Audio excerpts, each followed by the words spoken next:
اعوذ باللہ من الشیطان الرجیم بسم اللہ الرحمن الرحیم رب اشرح لی صدری ویسر لی امری واحلل عقدۃ من لسانی یفقہوا قولی۔ ناظرین، آج کا ہمارا یہ جو پروگرام ہے 9 ذی الحجہ کے حوالے سے ہے، اور 9 ذی الحجہ جو ہے وہ دو خصوصیات جو ہے وہ رکھتے ہیں۔ ایک جو ہے وہ 9 ذی الحجہ یوم عرفہ بھی ہے، اور ظاہر ہے کہ 9 ذی الحجہ کو یوم شہادت ہے سفیر حسین علیہ السلام جناب مسلم عقیل علیہ السلام کے حوالے سے۔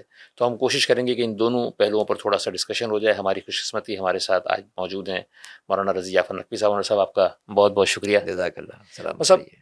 9 ذی الحج ظاہر ہے کہ عرفہ کے حوالے سے بھی ہے، اور تو ہم نے دونوں پہ تھوڑا سا ہم اس پہ گفتگو کریں گے۔ یہ یوم عرفہ 9 ذی الحجہ کو جو کہا جاتا ہے، یہ عرفہ کا مطلب کیا ہے؟ اس کا کس تھوڑا سا اگر ڈیفائن کر دیں۔ اعوذ باللہ السمیع العلیم من الشیطان اللعین الرجیم، بسم اللہ الرحمن الرحیم، الحمد للہ رب العالمین والعاقبۃ للمتقین والصلاۃ والسلام علی سیدنا و نبینا بالقاسم محمد وآلہ الطیبین الطاہرین المعصومین واللعنۃ علی اعدائہم اجمعین۔ اما بعد، فقد قال اللہ سبحانہ وتعالی فی محکم کتابہ الکریم وقولہ الحق، بسم اللہ الرحمن الرحیم، وعلی الاعراف رجال یعرفون کلا بسیماہم۔ سورہ اعراف قرآن مجید کے سوروں میں سے معروف سورہ، 7واں سورہ۔ ارشاد ہوتا ہے وعلی الاعراف رجال یعرفون کلا بسیماہم، اعراف پر کچھ ایسے بندے ہوں گے جو ہر شخص کو اس کی پیشانی سے پہچان رہے ہوں گے۔ سرکار دو عالم حضرت محمد مصطفیٰ صلی اللہ علیہ وسلم سے پوچھا گیا کہ وہ کون لوگ ہوں گے جو سب کو پہچان رہے ہوں گے ان کی پیشانیوں سے؟ کہا کہ وہ علی اور ہمارے ائمہ طاہرین جو ان کی نسل سے ہوں گے۔ تو اعراف جمع ہے عرفہ کی۔ عرفہ کہتے ہیں اونچی جگہ کو، پہاڑی نما اونچی جگہ کو، کیونکہ یہ میدان جس میں ہم 9 ذی الحجہ کو جا کے ٹھہرتے ہیں، یہ ایک اونچی جگہ پر ہے باقی جگہوں سے، اطراف کی جگہ نیچے ہیں اور یہ ذرا اونچی جگہ، اس سے اس کا نام عرفہ ہے۔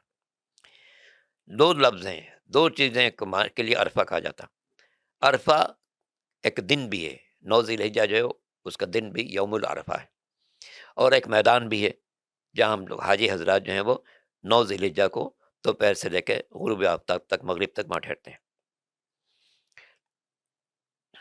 اس دن کی اہمیت بھی بہت زیادہ ہے اور اس جگہ کی بھی اہمیت بہت زیادہ ہے۔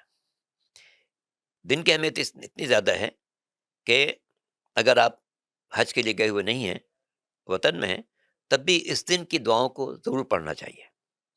حتیٰ یہ بھی لکھا ہوا ہے کہ 9 ذی الحجہ کو روزہ مستحب ہے، لیکن اگر کوئی شخص محسوس کرے کہ میں روزہ رکھ کے دعائیں اتنے شوق سے نہیں پڑھ سکوں گا، تھکن محسوس ہوگی، پیاس محسوس ہوگی، تو اسے چاہیے روزہ چھوڑ دے، دعائیں پڑھے۔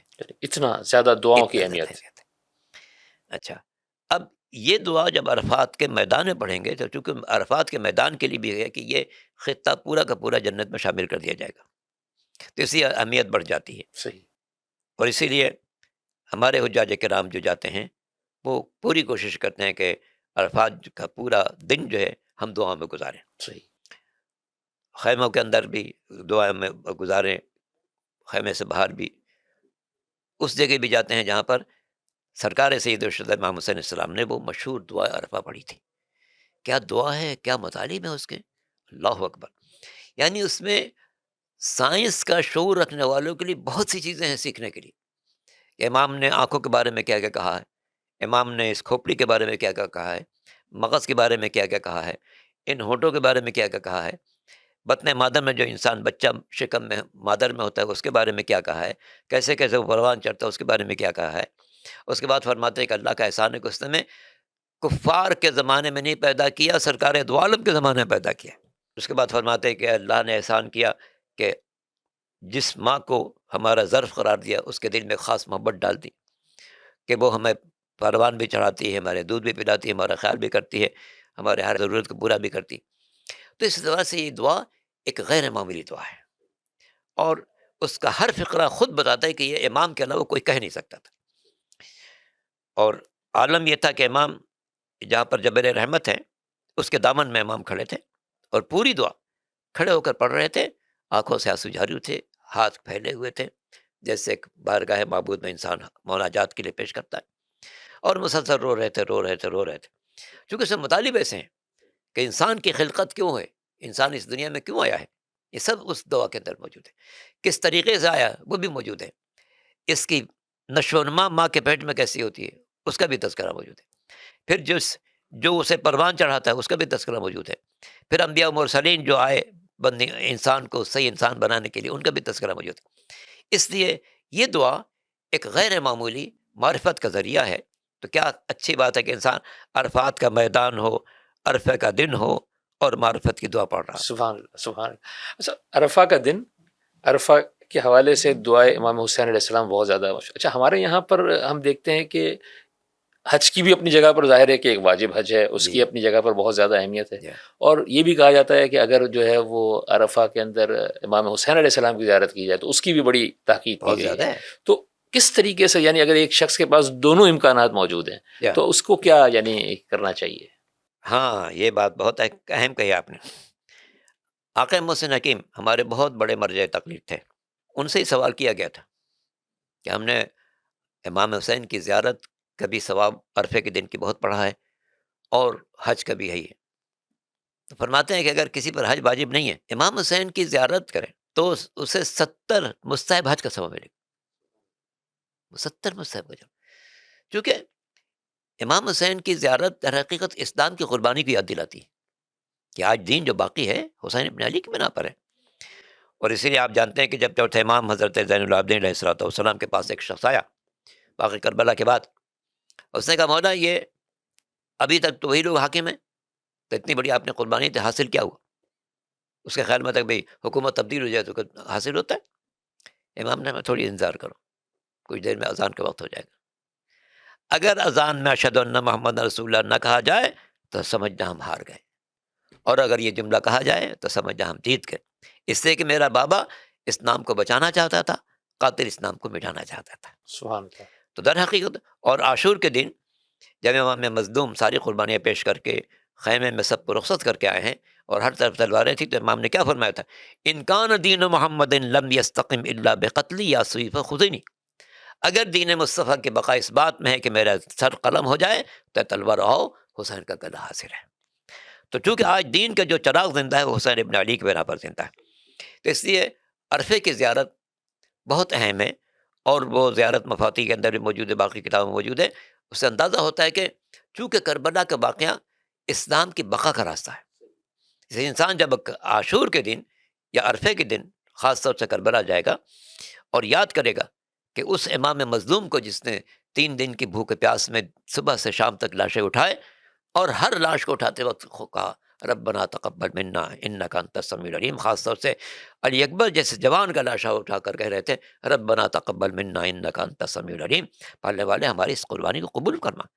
اسی طرح جناب زینب جو اسیر ہوئی ہیں اور بھائی کے لاش کے پاس آئیں تو انہوں نے بھی یہ کہا ربنا تقبل منا ھذا القربان، پالنے والے ہماری یہ قربانی قبول فرما. کیونکہ یہ جو قربانی تھی صرف دین کی خاطر تھی. اور الحمدللہ جیسی قربانی امام مظلوم نے پیش کی، نہ انبیاء نے پیش کی، نہ کسی اور نے پیش کی. اور اسی لیے قیامت تک جیسے عزاداری حسین کی ہے، جس طرح حسین کا نام لیا جاتا رہے گا، کسی کا نام لیا جاتا رہے گا.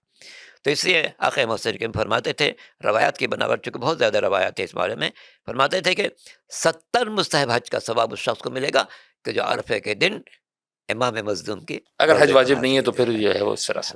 اچھا سر، عرفہ کے حوالے سے اگر مثال کے طور پر جو ہے وہ نہیں ممکن ہوتا کسی کے لیے کہ وہ نہ عرفہ کے میدان میں پہنچ سکتا ہے، نہ کربلا کے جو ہے وہ زیارت کے لیے جا سکتا ہے، تو اس دن اپنے شہر میں بیٹھے ہوئے کون سے اعمال جو ہے وہ کرنے کی زیادہ تاکید ہے، کیا کرنا چاہیے اس دن کی؟ نہیں، اپنے شہر میں بھی ظہر کی نماز پڑھیں اور اس کے بعد مصلی پہ بیٹھ جائیں. کوشش کریں کہ ایسی جگہ بیٹھے کہ لوگ کوئی اس کو ڈسٹرب نہ کریں. اور 9 ذی الحجہ کی جو بکثرت دعائیں ہیں جو عرفات میں پڑھی جاتی ہیں وہ سب کے سب پڑھیں، اور آخر میں زیر آسمان کھڑا ہو جائے اور وہ جو مخصوص زیارت ہے سرکار سید تک عرفے کے دن پڑھنے کی اس کو پڑھیں. اس کو بھی وہی ثواب ملے گا. چونکہ امام کی زیارت آپ دور سے کریں یا نزدیک سے کریں، ٹھیک ہے روضے کے پاس جانے کے عظمت الگ ہے، لیکن دور سے بھی اگر کوئی پڑھتا ہے تو اس کو یقیناً ثواب ملے گا. اس سے کوشش کرنی چاہیے کہ ہم اگر حج کے لیے نہیں جا سکتے ہیں یا کربلا نہیں جا سکتے ہیں اپنی مصروفیات دوسری وجہ سے، تو 9 ذی الحجہ کا دن ہم ظہر کے وقت سے لے کے مغرب تک مخصوص رکھیں کہ ان دعاؤں کو پڑھیں جو ائمہ طاہرین نے کہیں بتائی ہیں. ان میں چھٹے امام کی دعائیں ہیں، پانچوں امام کی دعائیں ہیں، اور خاص طور سے سید الشہداء کی دعائیں ہیں، اور سرکار دو عالم کی بتائی ہوئی دعائیں ہیں، مولا کائنات کی بتائی ہوئی دعائیں ہیں، یہ مختلف ائمہ کی بتائی ہوئی دعائیں ہیں جو مفاتیح کے اندر میں موجود ہیں، مناسک کے اندر میں موجود ہیں، اور ان دعاؤں میں سب سے اہم دعا سرکار سید الشہداء کی۔ تو اپنا اس دن کا وقت مخصوص کرنے کہ میں آج کے دن ظہر کے وقت نماز پڑھوں گا، مصلی بیٹھ جاؤں گا، یہ ساری دعائیں پڑھوں گا جس سے بتائی گئی ہیں، یعنی ہے ہی اور دعاؤں کا دن ایک جا طریقے سے۔ اور اس کے بعد زیر آسمان کھڑے ہو کر وہ زیارت پڑھوں گا جو چھٹے امام حضرت جعفر صادق علیہ الصلوۃ والسلام سے اللہم صل منسوب ہے، علی کہ محمد۔ یہ زیارت عرفے کے دن پڑھا کرو، حسین ابن علی کے نام پر، روزے پر جاؤ تب بھی پڑھو، روزے پر نہ جا سکو تب بھی پڑھو۔ بہت شکریہ صاحب، ایک چھوٹا سا وقفہ لیتے ہیں اور وقفے کے بعد انشاءاللہ دوبارہ حاضر ہوتے ہیں۔ ناظرین، ایک دفعہ پھر ہم پروگرام میں آپ کو خوش آمدید کہتے ہیں۔ ظاہر ہے کہ وقفے سے پہلے آغا صاحب ہم نے یوم عرفہ کے حوالے سے جو ہے وہ بات چیت کی 9 ذی الحجہ میں۔ اب 9 ذی الحجہ جو ہے وہ یقیناً ایک اور اہم مناسبت ہے، اور وہ ہے سفیر امام حسین علیہ السلام جناب مسلم بن عقیل علیہ السلام کے حوالے سے۔ تو اگر تھوڑا سا اگر جناب مسلم بن عقیل علیہ السلام کی شخصیت کو تھوڑا سا پیش کر سکے، کون تھے جناب مسلم بن عقیل، کیا ان کا رشتہ تھا امام حسین علیہ السلام سے؟ بسم اللہ الرحمن الرحیم۔ سرکار عبد المطلب کو اللہ نے بہت سے بیٹوں سے نوازا، ان میں جناب ابو طالب سب سے نمایاں ہیں، ان سے وہ نمایاں کہہ سکتے ہیں جناب عبداللہ تھے جو پیغمبر کے والد ہیں، لیکن ظاہر ہے کہ وہ دنیا میں سے بہت جلدی رخصت ہو کے جوانی کال میں، تو ان کے سب سے باعظمت بیٹے جو ان کے جانشین بنے وہ سرکار ابو طالب ہیں۔ جناب ابو طالب کو اللہ نے 4 بیٹے دیے، طالب جن کی مناسبت سے ان کو ابو طالب کہتے ہیں، اس کے بعد عقیل، اس کے بعد جناب جعفر طیار، اور اس کے بعد مولا کائنات امیر المومنین علی بن ابی طالب علیہ السلام۔ تو عقیل جو ہیں وہ بیٹے ہیں جناب ابو طالب کے، یعنی سگے بھائی ہیں مولا کائنات کے، اور بڑے بھائی ہیں ان کے، اور بہت ہی باکمال شخصیت تھے وہ، بہت باکمال شخصیت تھے، اور امیر شام کے دربار میں جا کر اس کو ذلیل کرتے تھے، ایسی ایسی باتیں کرتے تھے کہ پورا مجمع جو ہے وہ سمجھ جاتا ہے وہ آج عقیل آ گئے ہیں۔ عقیل انصاب عرب کے انتہائی ماہر انسان تھے، یعنی جتنے قبائل تھے مدینے میں یا عرب میں، ان کی کئی کئی پشتوں کو جانتے تھے کہ اس کا والد کیسا تھا، اس کا دادا کیسا تھا، دادا کا والد کیسا تھا، اور دادا کا دادا کیسا تھا، پوری لسٹ جانتے تھے۔ اسی لیے آپ سنتے ہیں مجالس میں بھی کہ مولا کائنات نے جناب سیدہ کی شہادت کے عرصے کے بعد جناب عقیل سے کہا تھا کہ میں کیسے خاندان میں شادی کرنا چاہتا ہوں کہ جس سے ایک بہادر بیٹا مجھے ملے، تو جناب عقیل نے ہی جناب ام البنین کا انتخاب کیا تھا، اور بتایا تھا کہ ان کی 17 نسلیں جو ہیں سب بہادر، صحیح۔ یعنی یہ بڑی بات ہے کہ 17 نسلوں کے بارے میں وہ جانتے تھے۔ اس لیے بھی لکھا ہے کہ جب جناب عقیل کہیں بیٹھے ہوں تو لوگ گھبراتے تھے، کہیں ایسا نہ ہو کہ ہمارے خاندان کی کوئی بات ہی ہے، لوگ کو بتاتے۔ یعنی اس خاص معاملے میں خاص مہارت تھی۔ بہت مہارت تھی ان کی، پورے انصاب عرب میں غیر معمولی مہارت کے حامل تھے، اور لوگ ڈرتے تھے کہ کہیں ایسا نہ کہ ہمارے خاندان میں کوئی گڑبڑ بات ہو اور عقیل اس کو ظاہر کر دے۔ تو خیر، تو جناب عقیل کے بیٹوں میں سے جناب مسلم ہے۔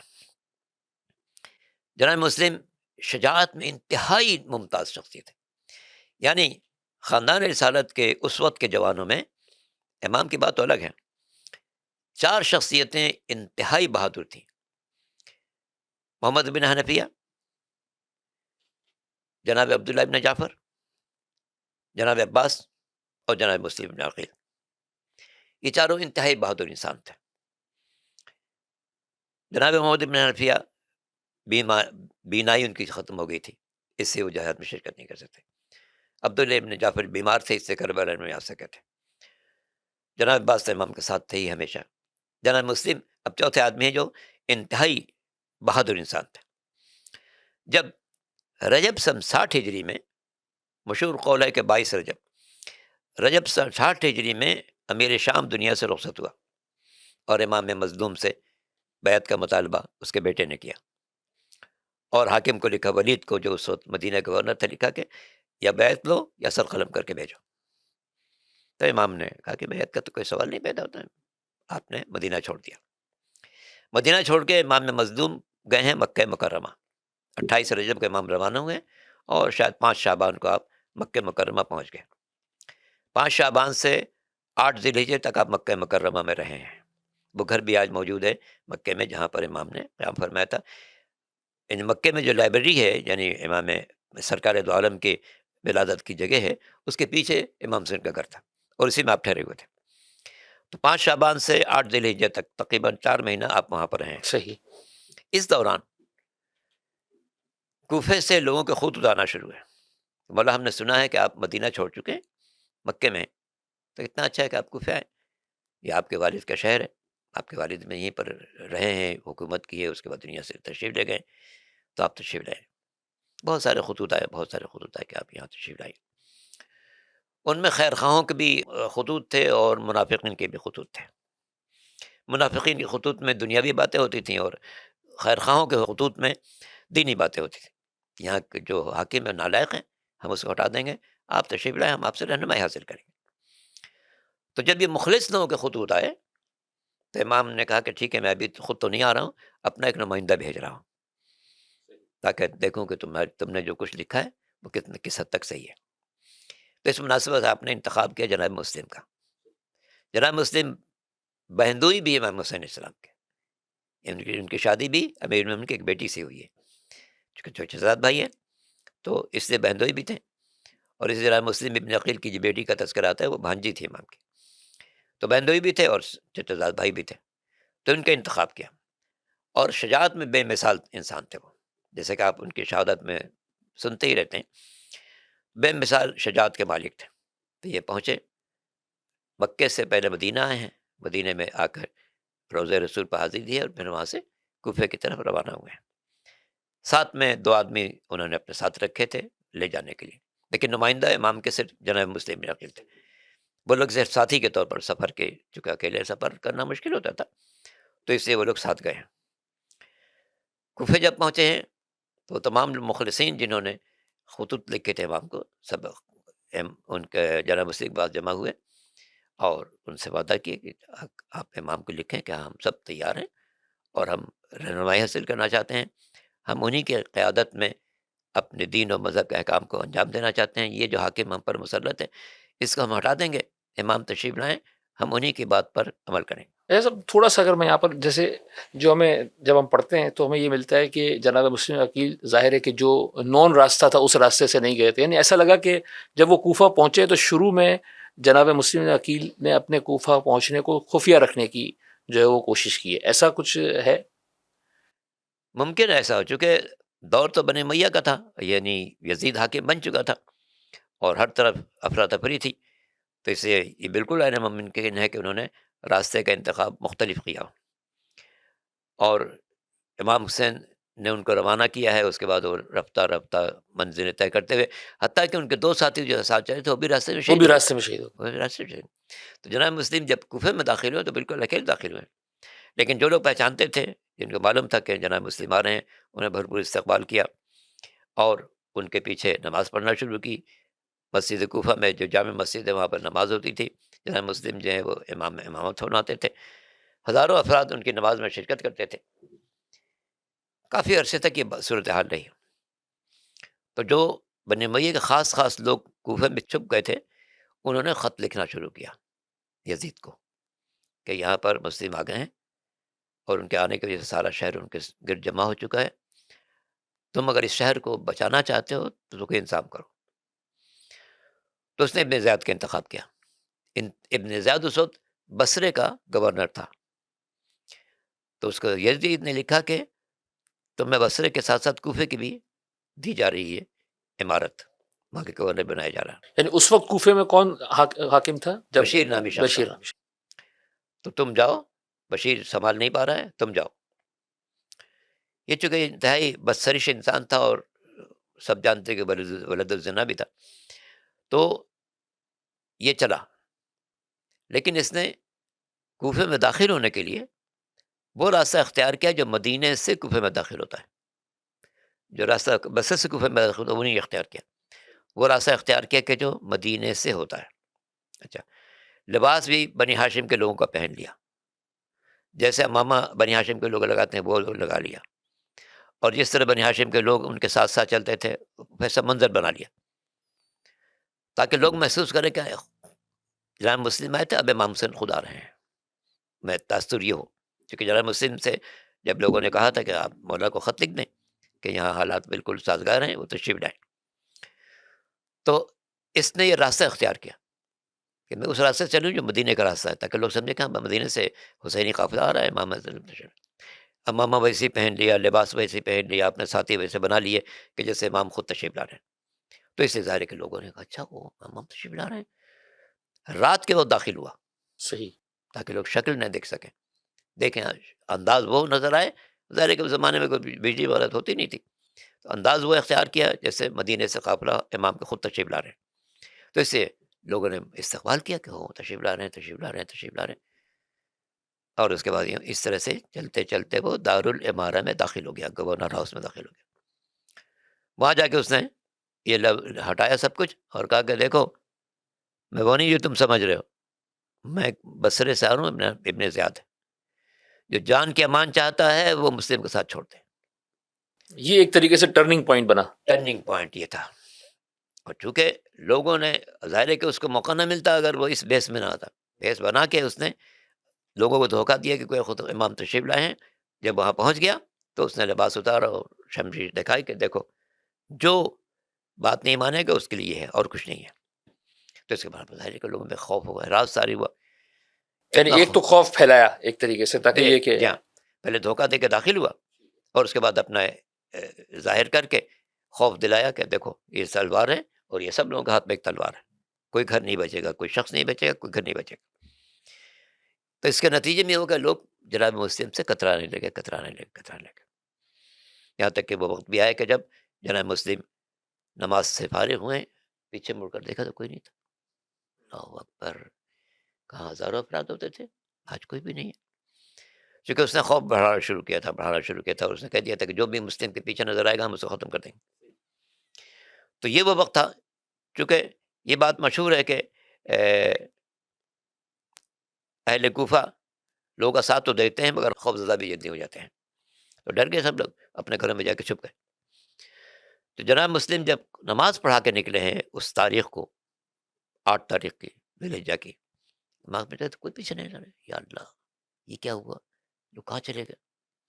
اب چلے راستہ طے کر رہے ہیں، جس کے گھر ٹھہرتے تھے وہ بھی نہیں نظر آ رہا، وہ قتل ہو گیا تھا، باقی کہاں جائیں؟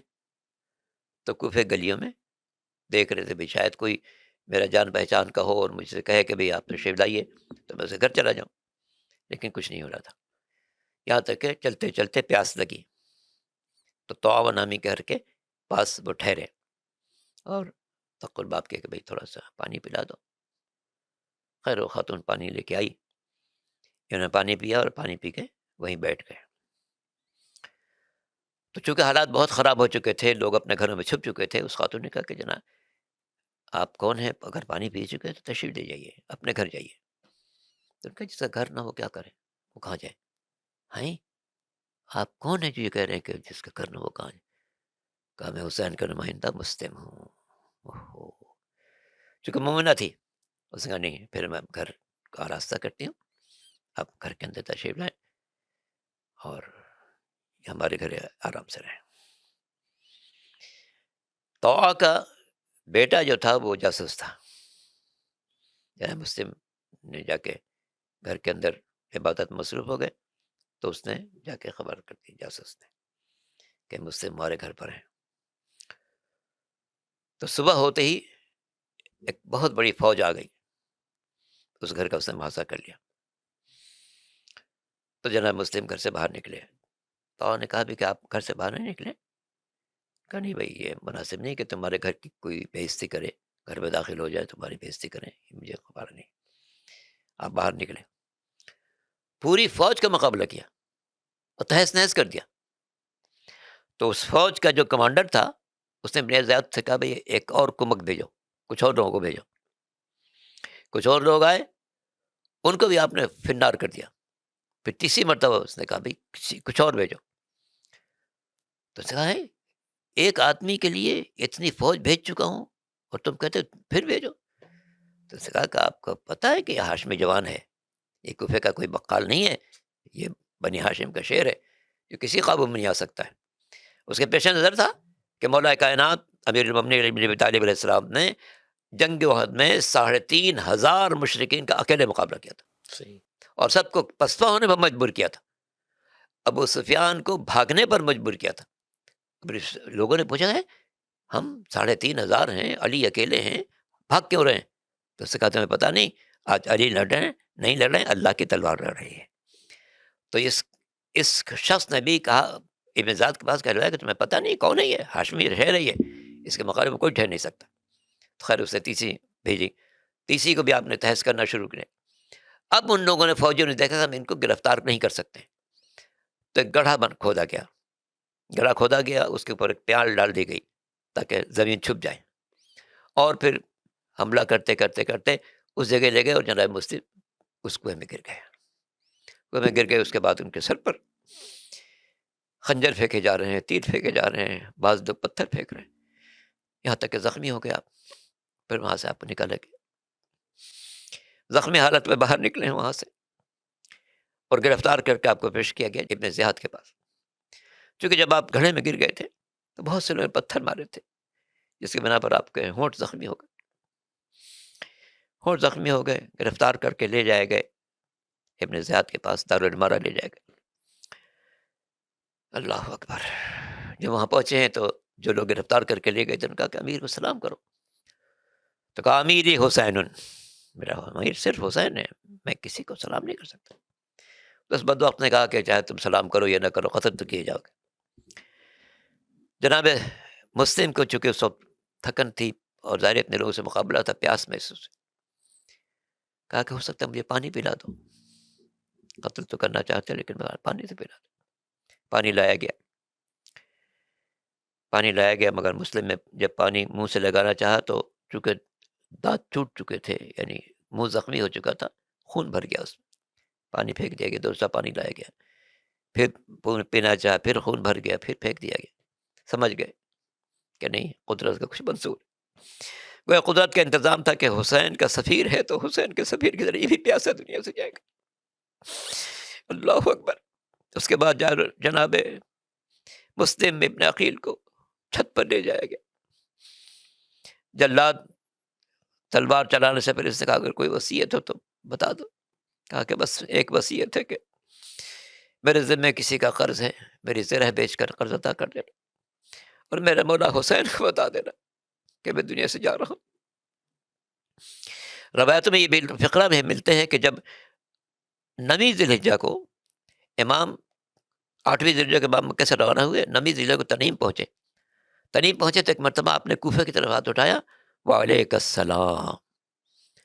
کہتے ہیں کہ جب لوگوں نے پوچھا امام سے کہ آپ وعلیکم السلام کس کو کہہ رہے ہیں؟